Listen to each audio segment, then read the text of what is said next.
So tonight I want to offer a talk about the second foundation of mindfulness called Mindfulness of Vedana, or feeling tone as it's often translated into English. And the fact that the Buddha devoted a whole separate foundation to Vedana speaks to how important I think he considered it.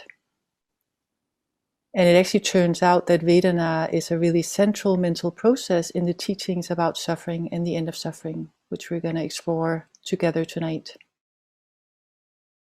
So Vedana, or feeling tones, can best be described as the hedonic quality of all of our experiences, ranging from very pleasant to neither pleasant nor unpleasant, often called neutral, to very, very unpleasant. Calling it feeling tones can sometimes confuse it with emotions like anger, fear, shame, and sadness.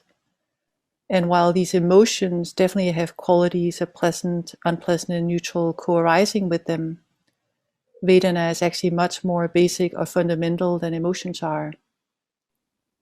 One could say that Vedana is the particular taste of pleasant, unpleasant, or neutral accompanying every single experience that we have. So sitting here tonight in your chairs or on your sofa or on your cushion after a long day of practice, you might be noticing a pleasant feeling of relaxation in your body.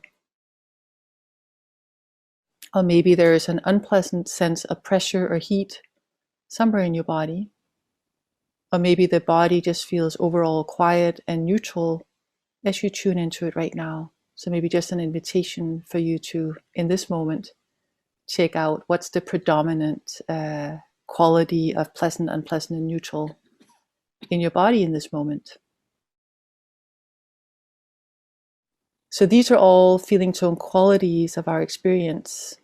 Maybe an unpleasant ache in the shoulder, a pleasant warmth in your hands, or maybe a neutral pressure of sit bones on the chair. So as we track these Vedana in the body, these feeling tones, we may not be aware that Vedana is actually a quality of mind, meaning that Vedana is not inherent in the objects that we perceive. So the pleasantness we feel when we see a flower or someone smiling at us in a grocery shop is not really located in the flower or in the smiled. And in a similar way, the unpleasantness we feel with a smelly garbage bag or with the sensations of heat and pulsing in the body is not really located in the garbage bag or in the body. The particular feeling tone that we experience arises from the coming together of an object and the knowing of an object. The eye sees a flower, and in that coming together of eye and flower, there is the arising of what the Buddha called eye-door consciousness. So for today, I brought a flower for us. So we can all make contact, letting your eyes connect with the side of the flower and notice for yourself what is the arising feeling tone that's coming from seeing the flower.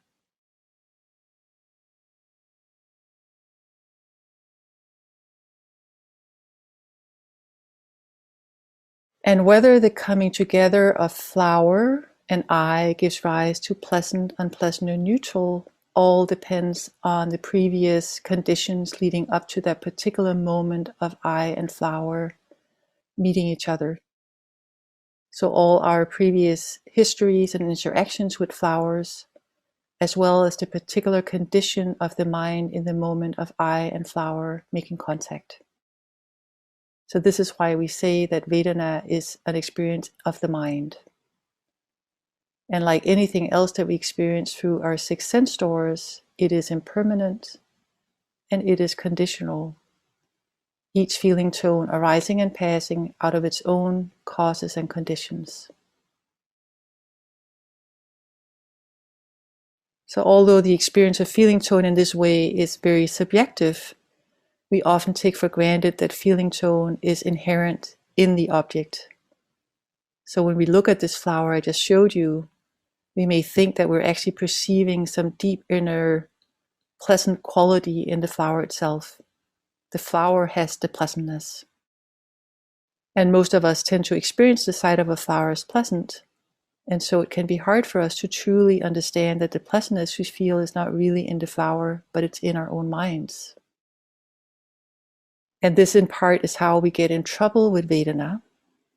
So again, when the eye meets a flower and there is the arising of pleasant, we quickly attribute the pleasant that is happening in the mind to the flower itself. And this likely sets off a cycle of craving for sights of more flowers. I know it just did for me. I went and got some more flowers. But with more careful attention, we see that Vedana, feeling tone, is an aspect of mind. And we see for ourselves that it changes over time due to causes and conditions. So this became really clear to me one time when I was driving home from a silent retreat. So as I was driving down the highway, I became aware that I was hypnotically fascinated and drawn in by the black smoke coming from the car in front of me. It was so fascinating to watch that smoke, so incredibly beautiful and so pleasant to watch it. And then at some point I became aware that what I was so fascinated by was called exhaust smoke. And in the moment I named it exhaust, all the pleasant vanished, totally vanished from one moment to the next. And I now perceived it as very unpleasant, polluting smoke. So this is a way that feeling tone shifts and changes depending on our perceptions and our current state of mind. Another example of how changeable the experience of Vedana can be is noticing pain sensations in the body. For example, in the shoulder area. I know some of you have talked about this in your interviews. So these sensations most likely give rise to unpleasant Vedana. Yet when we with mindfulness come a little bit closer to the actual sensations, there might be heat, pulsing, pressure, and we see that they're quickly fluctuating and shifting from moment to moment to moment. And within this fluctuation, we see that the experience of what we call shoulder pain, actually consists of tiny little moments of both pleasant and neutral Vedana, and most likely even tiny moments of pleasant Vedana.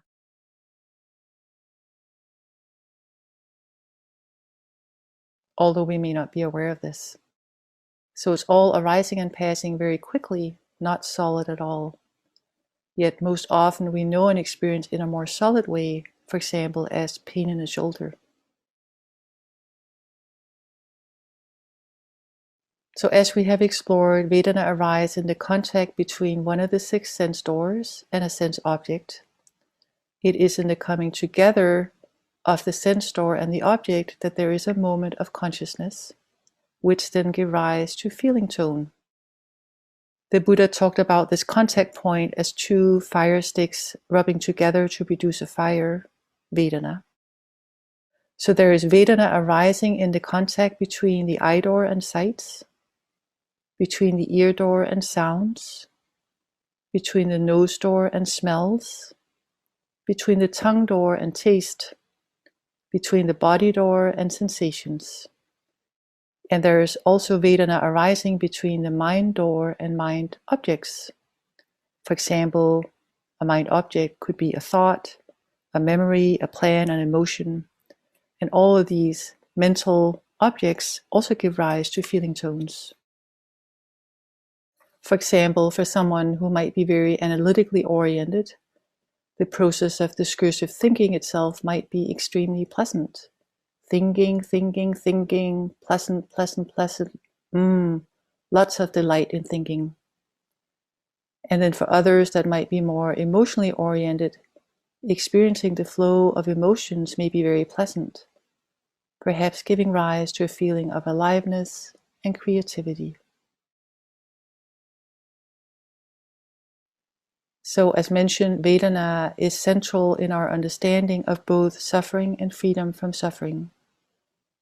As we have seen, feeling tones are not fixed, and they may change over time with our perception and interpretation of the situation and the particular conditions of the mind in the moment of sense door contact. Yet by the time unpleasant, pleasant, or neutral Vedana do arise in our minds, the cause for that particular arising is already in the past. For example, if you're having unpleasant fatigue in this moment, it may be caused partly by poor sleep last night. So the causes and conditions for this moment of fatigue, unpleasant fatigue, is already in the past. Or unpleasant tension and pressure in this moment may be caused by too much straining of the mind in meditation earlier today. The causes and conditions for tension in this moment is already in the past. So there really is nothing we can do about an unpleasant experience at the time it is arising, other than to be mindful of it, knowing it with mindfulness. And of course, like any other experience we have, we can know that it is impermanent and that it arose out of its own causes and conditions, some of them known to us and some of them unknown to us. So with this gradual training we're engaged in here, we learn to understand and work with the conditions of the mind. And this greater understanding is itself a condition for the arising of greater neutrality overall. And this can be peaceful compared to the extremes of very pleasant to very unpleasant. When that is said, it's really important for us to understand that pleasant, unpleasant, and neutral Vedana is given for all of us. It comes along with being a human and with having 6 sense doors. So we're all going to be experiencing these feeling zones. As the Buddha pointed to in many of his teachings, deep freedom of heart and mind is not about having only pleasant Vedana or having an absence of Vedana. Rather, it's in the mindful relationship with Vedana. So before we further explore this potential of bringing mindfulness to Vedana, I'd like us to explore the relationship between Vedana, reactivity, and suffering. So feeling tones and habitual reactions to feeling tones often seem to be one and the same. When we experience feeling tone at any of the 6 sense doors, most often there is an immediate reactivity arising with that feeling tone. With unpleasant, there's often an immediate sense of not liking, aversion. With pleasant, there's often an immediate liking, craving. And with neutral, there's often an immediate disinterest, boredom, tuning out. So these are all reactions to feeling tones. Yet in our lived experience, feeling tone and reactivity often seem to be one and the same. They can be really hard to tease them apart. So I often notice this pattern of reactivity when I walk along the ocean here where I live. Often I see little seals sticking their heads out of the water. And there's an immediate liking of that sight. And rather than just being fully present with the pleasantness of the sight I'm seeing, I notice that my eyes are right away searching the surface of the water for more seals. Hungry eyes moving over the surface of the water, scanning, looking, searching for seals. Where are those cute seals? I just immediately want more of them right away. So here's an example of how pleasant and craving are so closely linked that it can be really hard to tell the difference. The pleasant side of the seals almost automatically turns into thirst for more seals, scanning, looking, and searching. Our initial reactivity to feeling tone often sparks further reactive patterns in the mind. For example, with some unpleasant sound being known in our meditation practice, we may try to first move away from the sound, sit in another room, close the door, close the window, or if we think someone else is responsible for the sound, for example, a family member, we may ask them to stop being so noisy. We may then feel an irritation in the mind and respond to this by trying to get rid of what is unpleasant to us. Again, believing that the source of the unpleasant we feel is in the sound itself. Maybe we start having a long, agitated inner dialogue about how annoying the situation is, how it's disturbing our practice, and how much we need it to stop right now in this moment, and how we will make sure that it won't ever happen to us again in the future. We'll make other arrangements so we won't ever have to be meditating with noise. Another strategy we often use is trying to get rid of unpleasant by looking for pleasant. So what we're doing here is that we're basically trying to switch out an unpleasant experience for a pleasant one.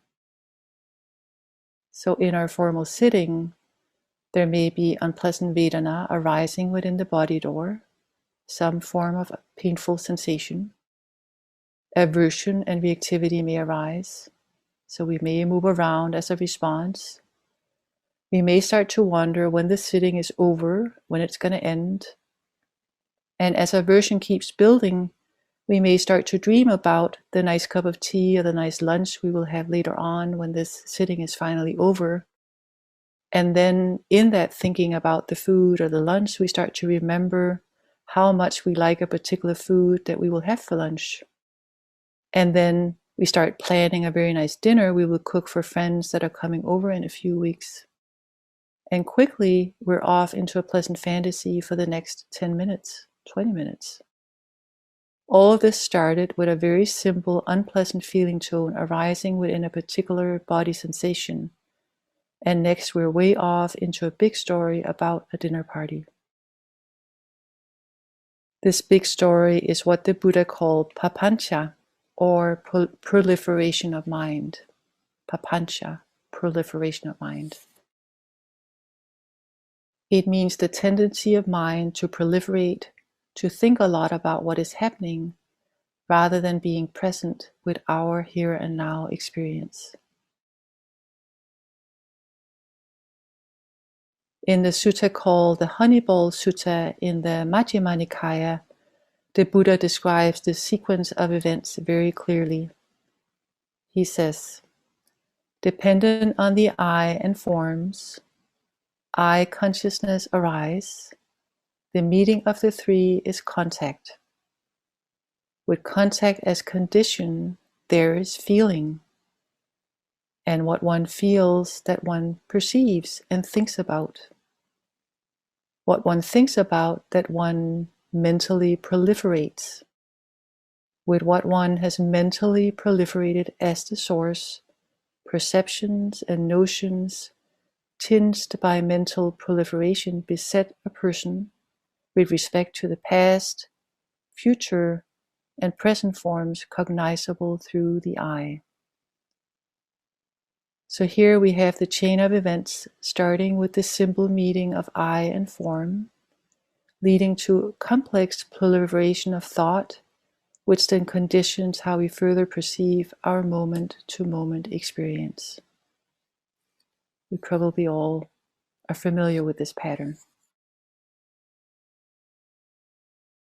With neutral feeling tone, the habitual response is often one of tuning out. Sometimes it can be known as boredom. We feel bored. We feel disinterested in what we're paying attention to. In our meditations, we may know this form of reactivity as drowsiness, spaciness, floatiness.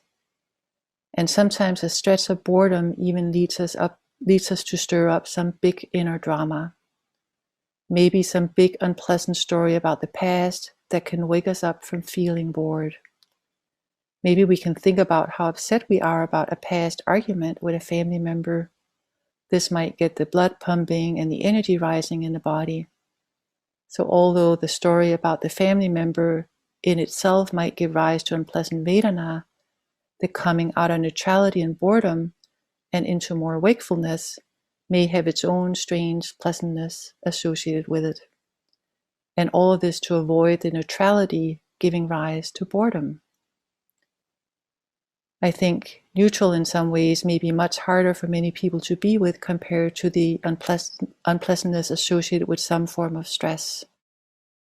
And so there's a constant looking for more stimulation, more drama, more excitement, all of this to escape neutral experience.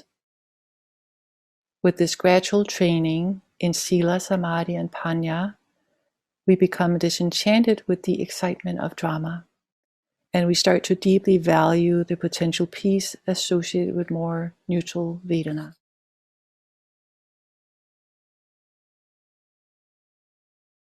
So these responses to feeling tones are very deep and very, very habitual. As fellow human beings, we all share these responses. And as the Buddha pointed to, these shared reactive patterns are really part of the cause of our shared suffering, our shared dukkha. In the well-known sutta called the Dart Sutta in the Samyutta Nikaya, the Buddha clearly describes this connection between reactivity and suffering. So I'm going to read a little bit of this. It's a long sutta. He says, when touched with painful Vedana, an ordinary person, probably meaning us most of the time, experience sorrow, grief, and lamentation, beat their chest and become distraught. So they feel two pains, a physical and a mental pain. Just as if a person was shot with an arrow and right afterward they were shot with another one, so that they would feel the pain of two arrows. In the same way, when touched with painful Vedana, an ordinary person grieves, lament, beat their chest, and become distraught, so they feel two pains, physical and mental. So this is a really famous teaching about the first and second arrow. Many of you have probably heard this sutta before. Sometimes we can think about the first arrow as the unavoidable pain level of our experience, of our existence. There is really this unavoidable, unpleasant Vedana associated with being in human form, having this fragile human body, this fragile human mind, and this fragile human heart. We grow sick, we age, we die, we lose what we love, and we lose those that we love. And this often gives rise to unpleasant Vedana. And this is the first dart, the unavoidable pain connected with being embodied. Yet there's also the suffering level, the second dart, this reactivity to feeling tone that the Buddha tells us is optional. As many of us know, often there are many more darts than a second one. There may be 3, 4, 5, 6, 8. I don't know how many darts. So as we previously explored in an example with the sound, the unpleasant sound is the first arrow, leading to trying to get rid of it. Second arrow, leading to angry inner dialogue. Third arrow, leading to many thoughts about how we will avoid noise in the future. Fourth arrow, leading to self-judgment about being a bad meditator. Fifth arrow, leading to hopelessness and despair about our practice. Sixth arrows. So here we see arrows being shot upon arrows. And often we get really entangled in these suffering states, and we don't even see that they started with a simple unpleasant sound being known at the ear door.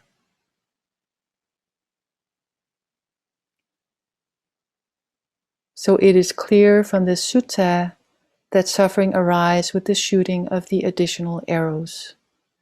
And it's also clear that freedom is not about having only pleasant Vedana or getting rid of unpleasant Vedana.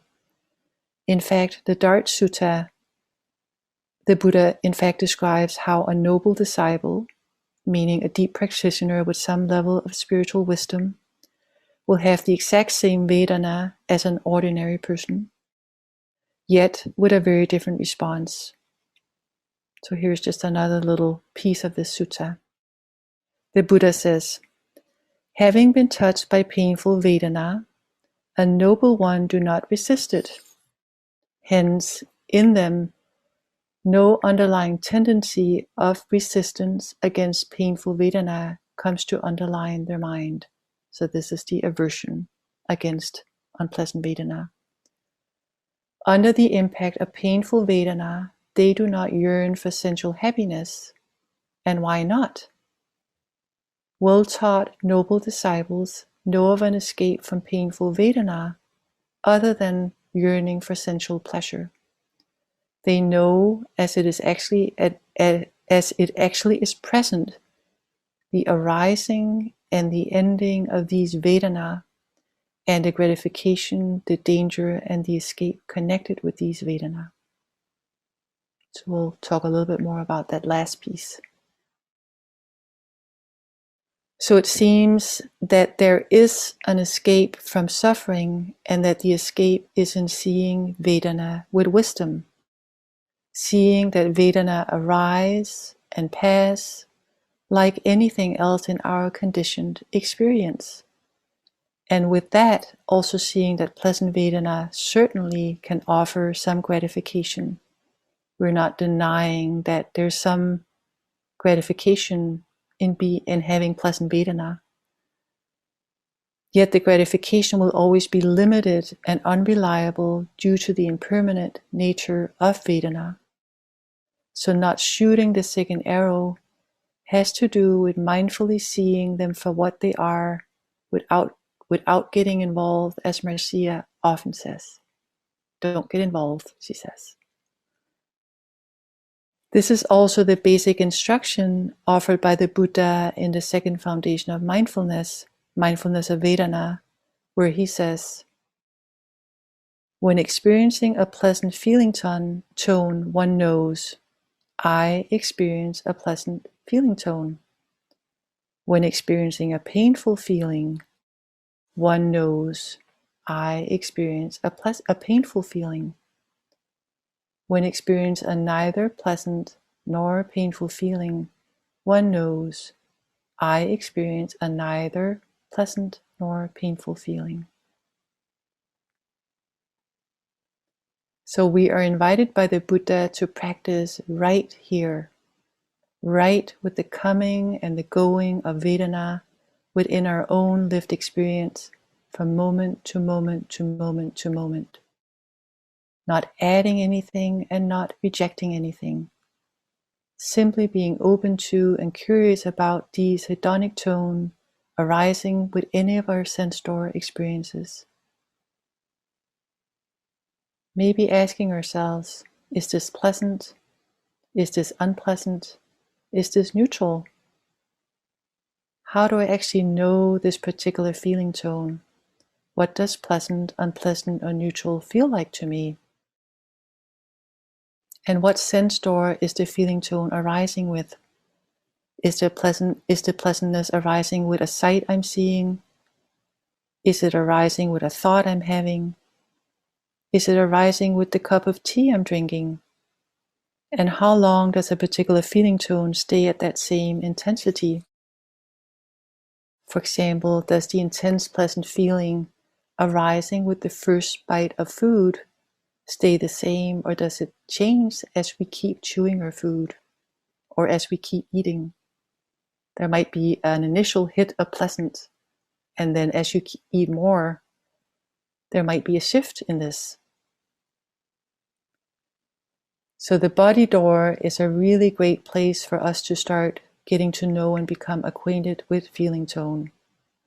As we tune into the breath and body sensations, we may also begin to notice the associated feeling tones arising with these sensations. Staying present with body sensations and the associated feeling tones is very helpful in seeing the impermanent nature of Vedana. Whether it is an unpleasant, neutral, or pleasant, unpleasant, neutral, or pleasant body sensation we are experiencing, we can see that it changes and transforms right here as we stay present with them. Pulsing in the hands shifting into warmth. Pressure in the thighs shifting into lightness. Softness at the shoulders shifting into coolness. We may also see that the feeling tone associated with a particular body sensation may change, while the actual sensation remains there for longer. For example, a pleasant tingling in the hands may shift into a neutral tingling in the hands as we simply notice the unfolding of our experience.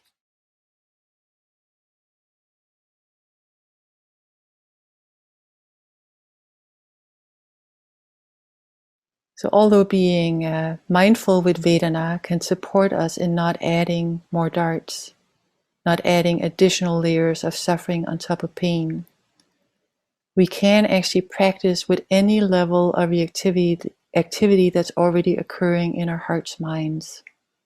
So often we don't get to stay with the first level of the first dart. There are often many darts that we have to work with. So we can know Vedana with any of the additional darts that may have been shot. And it doesn't matter how many of them we're dealing with. So earlier on, I gave an example of an initial dart being the hearing of an unpleasant sound, followed by many additional darts, with the last one being feeling hopeless about my practice. So when we become aware of this last dart, it's actually a perfect opportunity for us to practice right there. We can ask ourselves, what is the Vedana of this experience of feeling hopeless about my practice? And then we might notice, oh, this is unpleasant. This is how unpleasantness feels at the mind door with the thought, I am hopeless at this practice. And as we bring this mindful knowing of Vedana to any level of suffering in the mind, in that moment, it's an opportunity for us to step out of the reactivity and into mindful, non-judgmental knowing of experience once again.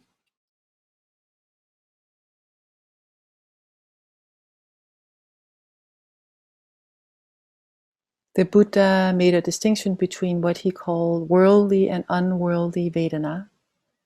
And in this talk, we have mostly focused on the worldly Vedana, which often triggers these reactive patterns of craving, aversion, and boredom, which is why they're not considered forward-leading.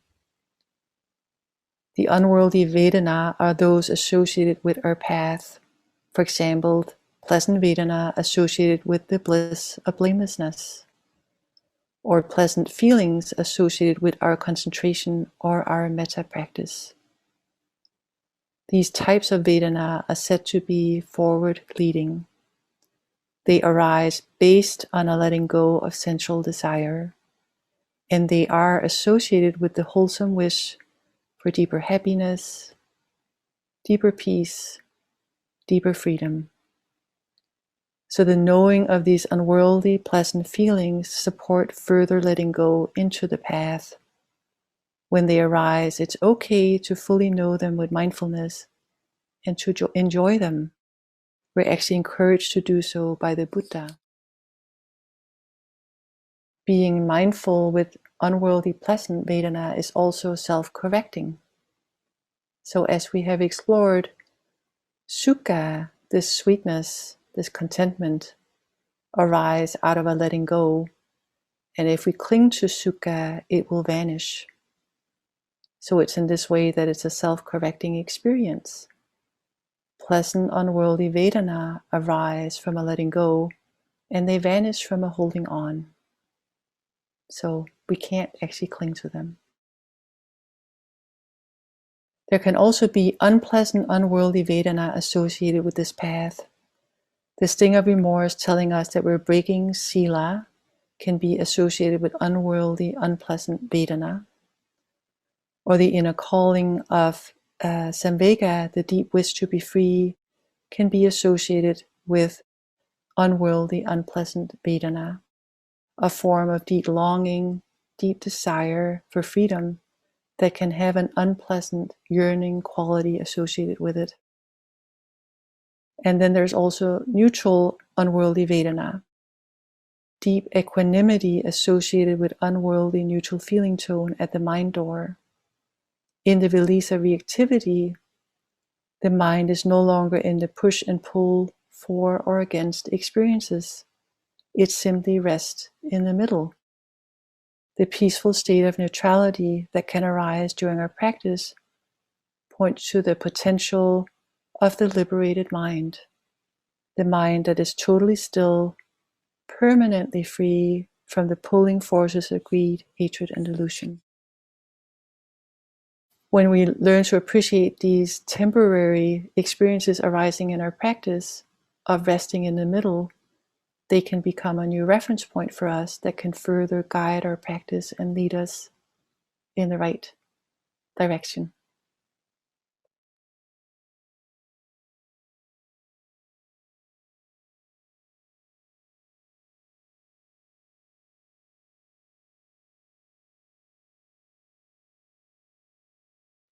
So one metaphor that can illustrate mindfulness of Vedana is the image of learning to surf the waves of the ocean. When we learn to surf, which I've never done, but I have some sense of what that might entail, we have to stay intimately connected with our bodies, the board that we're surfing on, and the sense of the moving water. This is the only way that we can learn to stay balanced and be responsive to the shifts and the changes in the water without getting pulled under. If we start to think too much about what we're doing, we will likely lose our balance and fall off the surfboard. And then we have to start all over again. So there's this needing to stay connected to the board, to the body, and to the shifts and changes of the water. So being mindful with Vedana, the shifting, changing, arising and passing quality of Vedana can be just like surfing our experience with mindfulness. And just like surfing the waves, the mindfulness we apply is not a dry or a distant knowing of our experience. Rather, as Marcia was talking about yesterday, it's a deeply intimate and heartful knowing of all that is felt from moment to moment to moment, both being fully in the experience as it happens, while also knowing it with mindfulness at the same time.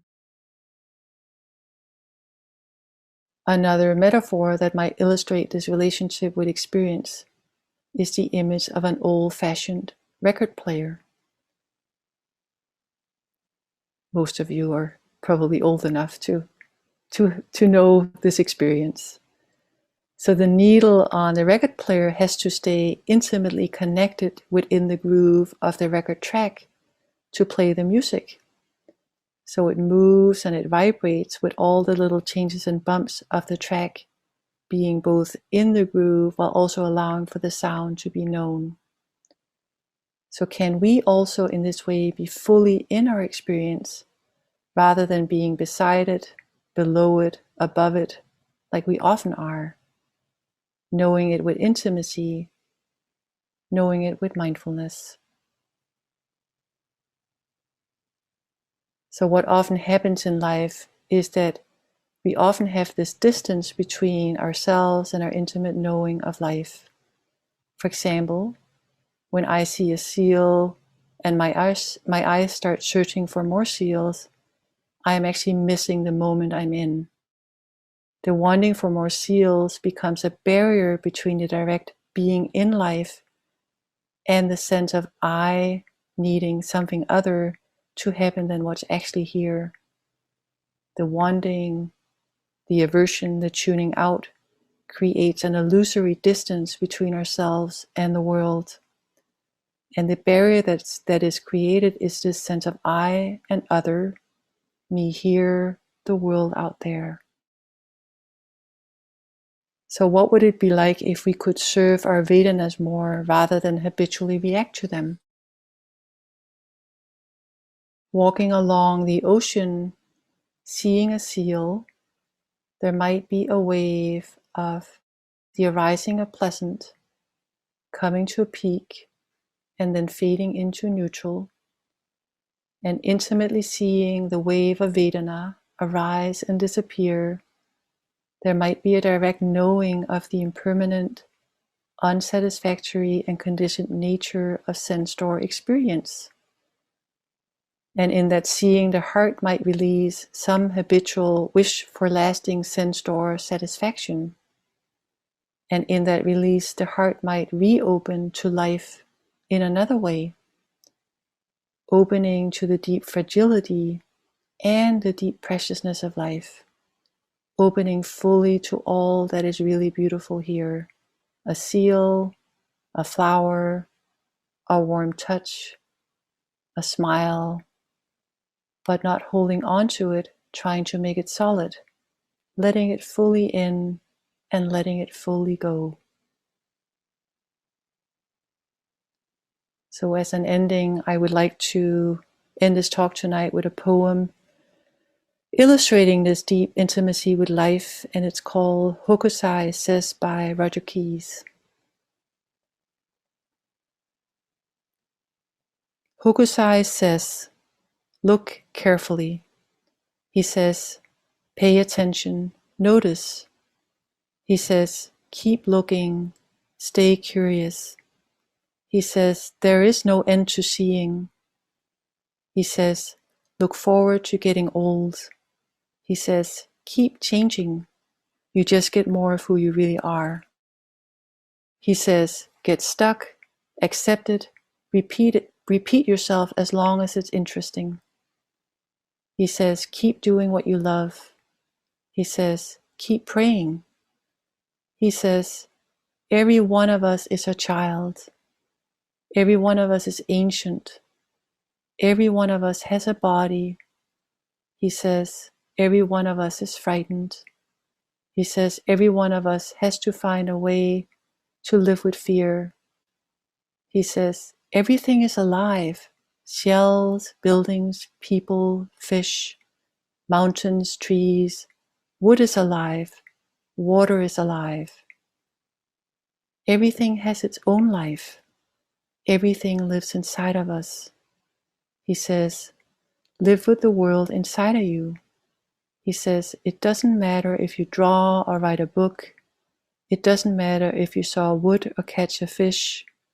It doesn't matter if you sit at home and stare at the ants on your veranda, or the shadows in the trees, or the grasses in the garden. It matters that you care. It matters that you feel. It matters that you notice. It matters that life lives through you. Contentment is life living through you. Joy is life living through you. Satisfaction and strength is life living through you. He says, don't be afraid. Don't be afraid.